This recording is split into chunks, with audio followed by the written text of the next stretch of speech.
where you are in the Commonwealth of Virginia, the further you go towards D.C., you will find some local places, not necessarily chains. And it depends. I'm like you. It depends. I don't mind chains because you kind of know what you're going to getting. Sometimes the local feel is better. Since I'm not, my favorite team is not the local football team. So Washington is not my favorite team. But I know if for the people that it is their favorite team, I can see them going to some of the local places that it is lock, stock, Washington football, 150%. They don't even show the other games on the TVs. They don't get the ticket. For those places, God bless you.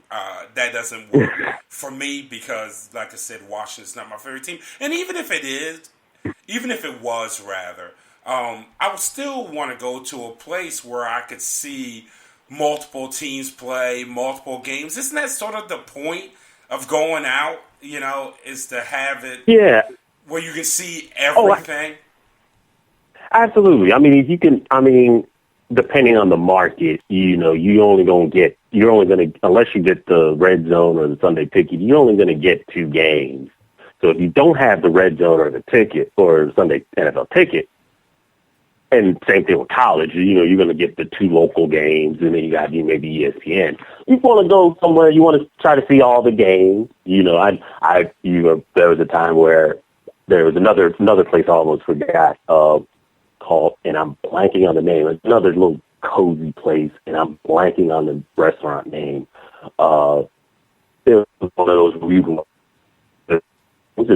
be there for the Saturday games, the college games, and we'd be there for the Sunday for the football games. So, and I'm angry me that I don't remember the name because it was a really good place, although similar to New York Knicks. But you're right. You definitely want to see all of the games. You don't want to, and I guess I'm fortunate I live in Pensacola where, we don't get just all the Florida games or the Florida State games or Alabama or, Auburn or whatever.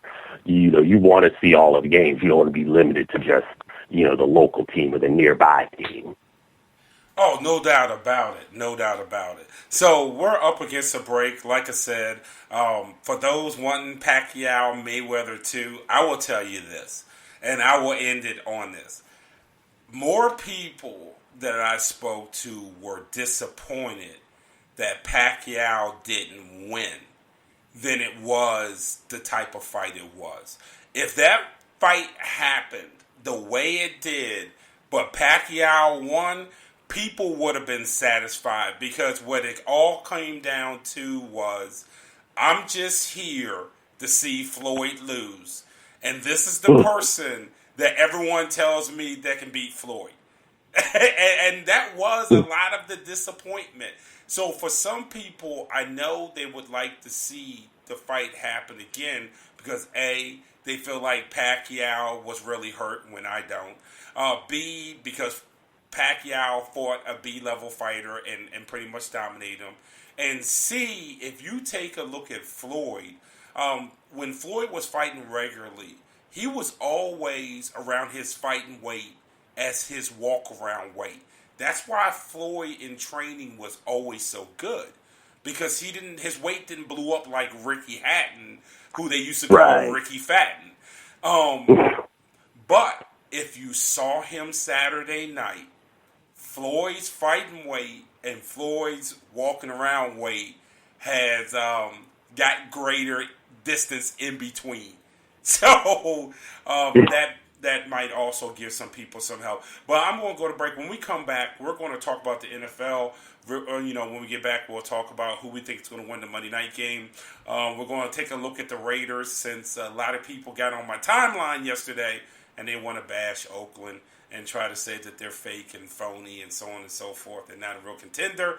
And, of course, I want to take umbrage with that. You are listening to Making the Cut. Without much further ado, I give you WBLZ Sports. We got balls. Hey, do you love sports? Do you love pop culture? Do you like to talk about gossip and dirty laundry? like you do with your friends when you're kicking back watching a game at the bar, at home, just hanging out. That's exactly what you get when you listen to Sports Infusion. You get the world of pop culture and sports infused together on WBLZ every Wednesday night at 6:30 p.m. Eastern Standard Time. I'm your host, Pamela Michelle. Join me in the Sports Infusion gang as we bring you the best of both worlds. Why? We can say whatever we want on WBLZ because we've got balls. Doug Peffer painting and pressure washing. He has over 30 years of painting experience. He's interior, exterior, commercial, or residential. Doug Peffer covers it all. Is your house looking ugh? We'll call on Doug. Doug Peffer painting and pressure washing. 404-966-3361. Mention WBLZ Sports and get a special We've Got Balls discount. That's Doug Peffer painting and pressure washing. 404-966-3361. Hey, good shot. It's about time. Hey, it is about time. I mean, I just couldn't get the ball in the hole. I wanted to, but I just couldn't do it. WBLZ Sports. We've got balls. Whether it be your industrial, commercial, or residential needs, Gen Service is the electrical contractor for you. The Gen Service team has the expertise, commitment, and educational years to help you solve your electrical concerns. They have you in their best interest with helpful suggestions to accommodate your every want. Give them a call no matter the size of the job at 740-438-7173. And mention WBLZ Sports, you will get a discount. That's Gen Service, 740-438-7173. You have no marbles. Marbles? Marbles. You have no marbles. Because we've got balls. WBLZ Sports.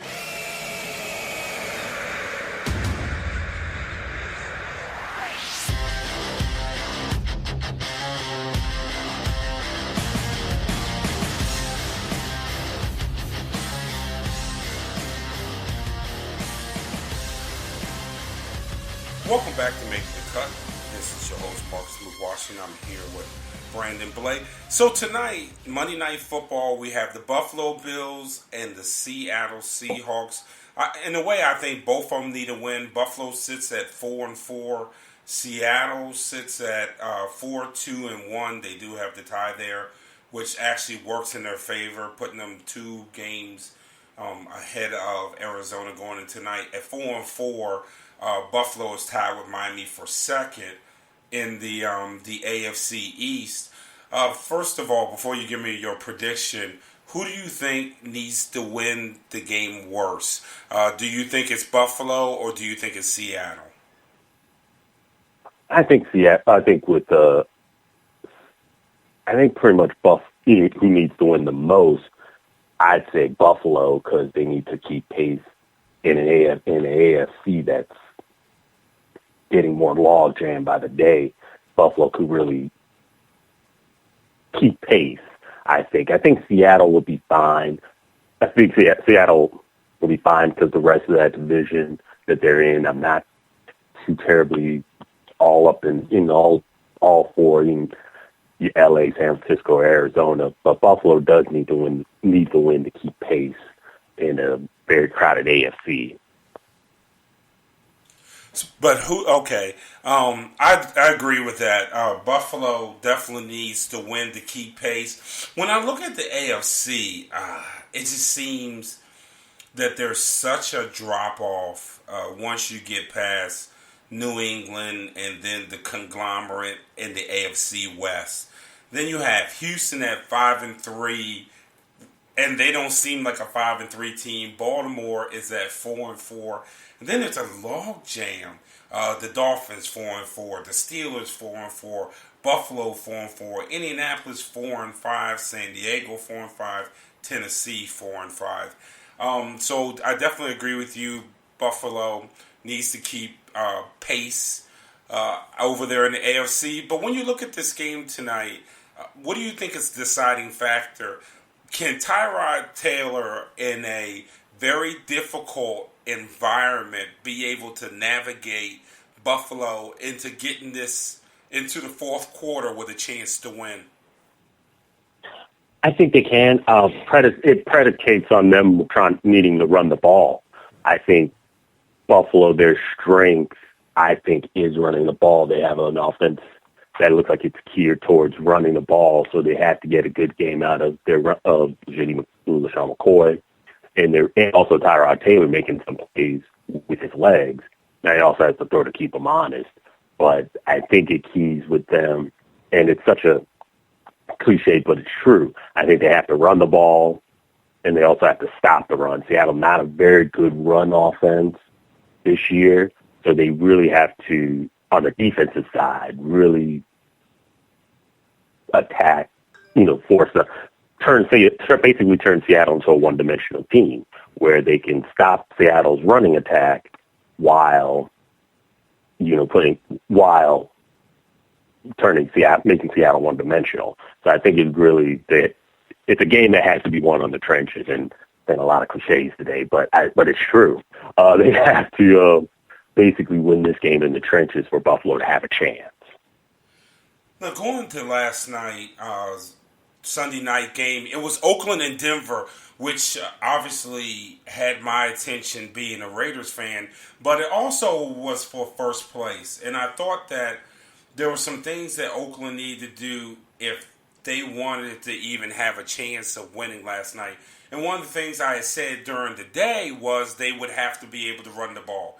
And they did that, and they did that very, very successfully. I think they had 212 yards rushing, or in that neighborhood. But I was more impressed with defensively the strides that they've made. Now, they're not scaring anyone on defense, and I get that. But they're also not giving up as many big plays. And even without Smith last night, he was out hurt, and maybe some Raiders fans would say that makes them better. They seem to be able to control Denver. I know Denver's been terrible with 3-and-outs. I believe they lead the league in 3-and-outs. Their first 4 possessions last night was 3-and-out. But I really thought that Oakland's running game showed up last night, and their offensive line showed up last night.